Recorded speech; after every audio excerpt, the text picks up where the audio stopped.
Hello, myself Dr.D.K.Shedge, Professor in Department of Electronics and Telecommunication Engineering, AISSMS Institute of Information Technology, Pune. Today I am going to discuss here concept of unit impulse and its properties. Unit impulse of two kinds. One is analog unit impulse and other is the discrete time unit impulse.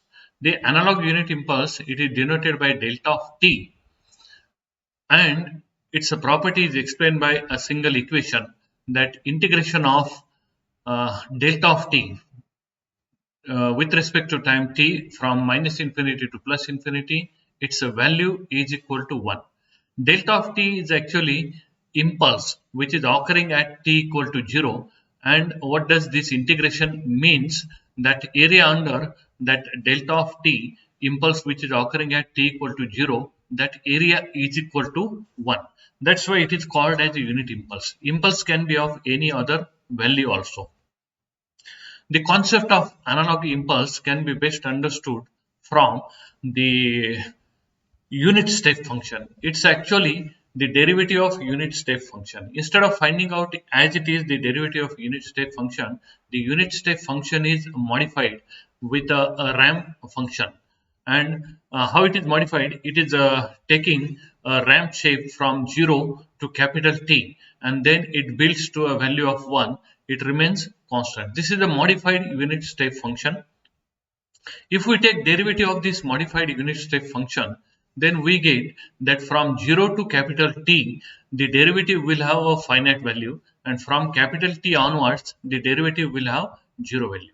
The value of derivative from 0 to capital T will be actually slope of this ramp, and slope of ramp here is 1 upon capital T. So it will be a pulse of height 1 upon capital T and width of a capital T. Whenever this ramp, actually whenever this capital T will become 0, this ramp will become a unit step function, and its derivative will become a pulse which is having very small width and height very large. But only thing, height multiplied by width will be equal to 1. Height will be 1 upon t and width will be capital T, and capital T is tending to 0, then it will give you a derivative of a unit step function which is nothing but the unit impulse function. So unit impulse function will have a very narrow width which is tending to 0, but a very large height which is tending to infinity. But only thing, height multiplied by width, that value will be equal to 1. As compared, it's a very easy definition for the unit impulse function. Delta of n is equal to 1 for n equal to 0 and equal to 0 for n other than 0. This is the definition of unit impulse function in a discrete unit impulse function. The properties of delta function, unit impulse function is also called a delta function, and what is its other name, that also will come to that. First property, area under the delta function is equal to 1. So integration of delta t with respect to time t from limits from minus infinity to plus infinity equal to 1. Second property, whenever x of t is multiplied by any arbitrary sequence signal, x of t is multiplied by delta of t, it gives you the value of that arbitrary signal at t equal to 0.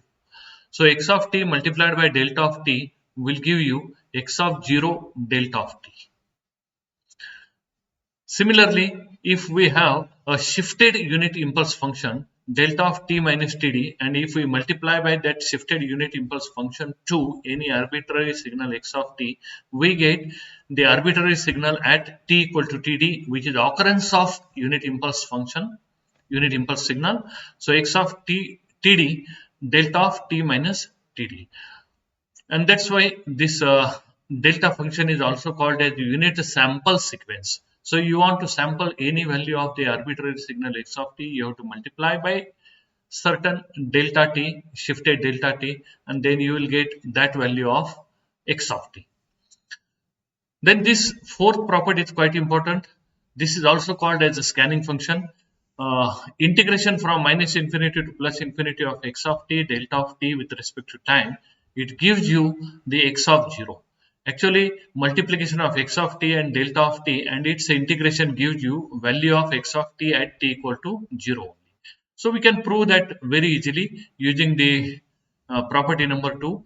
Integration of x of t delta of t dt will be given by integration of x of 0 delta of t, but x of 0 will be a scaling factor, that's why we can take outside the integration and it will become x of 0 integration from minus infinity to plus infinity delta of t dt. But integration of this delta of t is equal to 1, that's why we'll get answer to be x of 0. This is also called as the scanning function.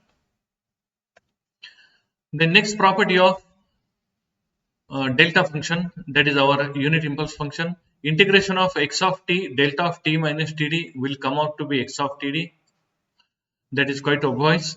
Next property, the convolution of x of t and delta of t comes out to be x of t, and that's why convolution of x of t and delta of t minus td also will come out to be x of t minus td. The convolution of any arbitrary signal with delta of t will give you that signal itself. Thank you.